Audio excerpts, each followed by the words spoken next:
क्या आप जानते हैं कि भारत की राम कथा परंपरा को एक ऐसा कवि भी मिला जिसने संस्कृत रामायण को तमिल भक्ति, भावना और काव्य शक्ति के साथ पूरी तरह पुनर्जीवित कर दिया? Welcome to India unlock channel of Bodhganga academy, India का पहला डिजिटल डिस्ट्रिक्ट एनसाइक्लोपीडिया। ये लेक्चर प्रतीक भार्गव के ओरिजिनल और वेल रिसर्च नोट्स पर बेस्ड है, जो ऑथेंटिक, हिस्टोरिकल और लिटरेरी सोर्सेज के डीप स्टडी के बाद प्रिपेयर किए गए हैं। तमिल साहित्य में ना एक बहुत ही मशहूर कहावत है कि महाकवि कंबर के घर की दीवारें भी कविता रच सकती हैं।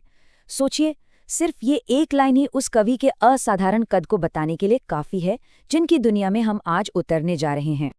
चलिए सबसे पहले उन मुख्य बिंदुओं पर एक नज़र डाल लेते हैं जो परीक्षाओं के लिहाज से बहुत बहुत ज़रूरी हैं। इन्हें ज़रा ध्यान से समझिएगा। तो कंबन 12वीं शताब्दी ईस्वी के एक महान तमिल कवि थे।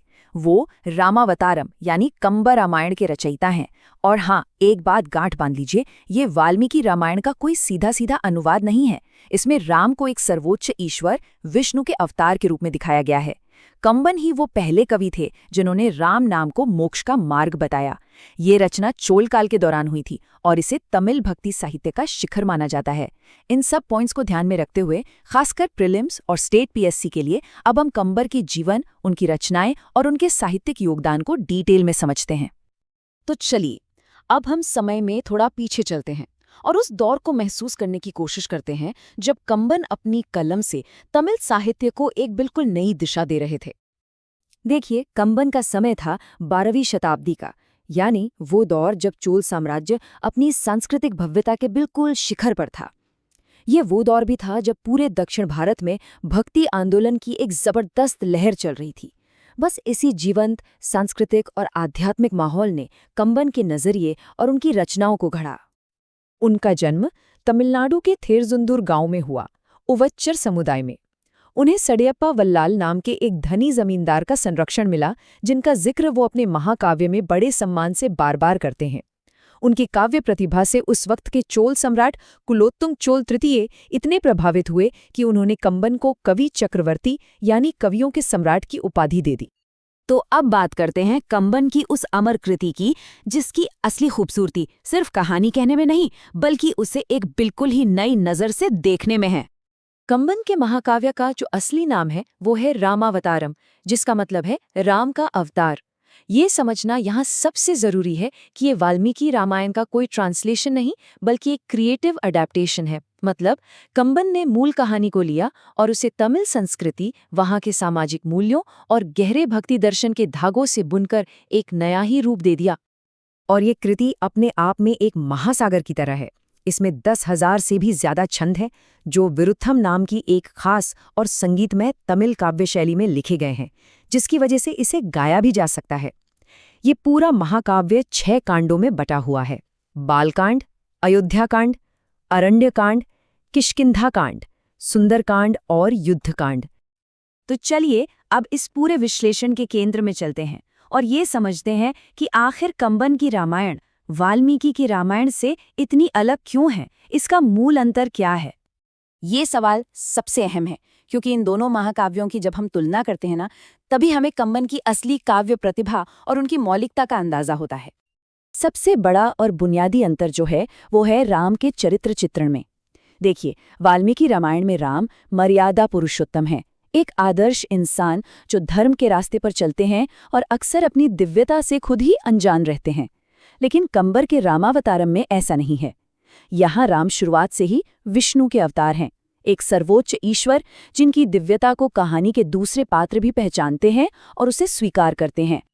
और यहीं पर कंबन एक और क्रांतिकारी सोच को स्थापित करते हैं, वो है राम नाम की शक्ति। वाल्मीकि रामायण में नाम का जिक्र तो है, पर कंबन पहले ऐसे कवि थे जिन्होंने राम नाम को सिर्फ एक नाम नहीं, बल्कि मोक्ष पाने का एक शक्तिशाली मंत्र और सीधा रास्ता बताया। ये कंबन की भक्ति दृष्टि का, आप कह सकते हैं, केंद्र बिंदु है। ये अंतर और भी गहरा हो जाता है जब हम सांस्कृतिक संदर्भ को देखते हैं। वाल्मीकि रामायण जहां हमें प्राचीन उत्तर भारतीय वैदिक समाज दिखाती है, वहीं कंब रामायण चोल युग की तमिल द्रविड़ संस्कृति और भक्ति के रस में डूबी हुई है। इसका एक बेहतरीन उदाहरण अहल्या का प्रसंग है। कंबन दिखाते हैं कि वो सचमुच पत्थर में बदल जाती हैं, जिससे राम की अलौकिक शक्ति पर जोर दिया जा सके। इसी तरह कंबन का रावण सिर्फ एक अहंकारी विद्वान नहीं है, बल्कि एक बहुत ही जटिल और दुखद नायक है जिसका पतन मन में करुणा जगाता है। लेकिन कंबन की जो साहित्यिक दुनिया थी ना, वो सिर्फ रामायण तक ही सीमित नहीं थी। उनकी कलम ने समाज और भक्ति के दूसरे पहलुओं को भी उतनी ही गहराई से छुआ। उनकी दूसरी प्रमुख रचनाओं में सरस्वती अंताती है, जो ज्ञान की देवी सरस्वती को समर्पित है। फिर है एरेजुपाडू, जो कृषि और किसानों का सम्मान करती है। सिलेयेजुपाडू में वो धनुर्धारियों के कौशल की तारीफ करते हैं। तो सडगोपर अंताती महान वैष्णव संत नम्मलवार को एक श्रद्धांजलि है। तो ये रचनाएं दिखाती हैं कि कंबन की नज़र कितनी फैली हुई थी, धर्म से लेकर रोजमर्रा की जिंदगी तक। इससे एक बात बिल्कुल साफ हो जाती है कि कंबन का काव्य सिर्फ राम कथा की कहानी नहीं है, बल्कि ये अपने समय के समाज, भक्ति और जीवन के अलग अलग पहलुओं का एक जीता जागता आईना है। अगर हमें इन दोनों महाकाव्यों के सार को सिर्फ एक लाइन में समझना हो तो हम कह सकते हैं वाल्मीकि रामायण धर्म और मर्यादा पर आधारित है, जबकि कंब रामायण भक्ति, भावना और राम नाम की मोक्ष शक्ति का काव्यात्मक प्रतिनिधित्व करता है। यही अंतर दोनों की आत्मा को परिभाषित करता है। तो अंत में आइए ये समझते हैं कि कंबन की ये साहित्यिक विरासत आज भी इतनी महत्वपूर्ण क्यों है और इसका समाज पर स्थायी प्रभाव क्या रहा। कंबन को आज तमिल भक्ति साहित्य का एक महान स्तंभ माना जाता है। उनकी रचना ने संस्कृत की शास्त्रीय परंपरा और तमिल की गहरी भक्ति भावना के बीच एक बहुत मजबूत पुल बनाया। उनके काव्य ने दक्षिण भारत में राम भक्ति फैलाने में एक बहुत बड़ी भूमिका निभाई और आज भी तमिल भाषा में राम कथा का जो मूल आधार है वो कंब रामायण ही है। अगर आप कंबर और तमिल भक्ति साहित्य पर well researched exam oriented PDF notes चाहते हैं जो प्रतीक सर के ओरिजिनल रिसर्च पर बेस्ड हैं, तो कमेंट सेक्शन में लिखिए।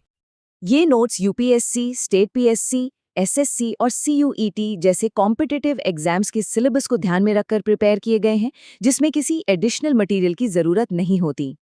बोधगंगा एकेडमी का मिशन है ऑथेंटिक सोर्सेज पर बेस्ड, स्ट्रक्चर्ड और रिलायबल कंटेंट, ताकि एस्पिरेंट्स एक ही जगह से कंप्लीट प्रिपरेशन कर सकें।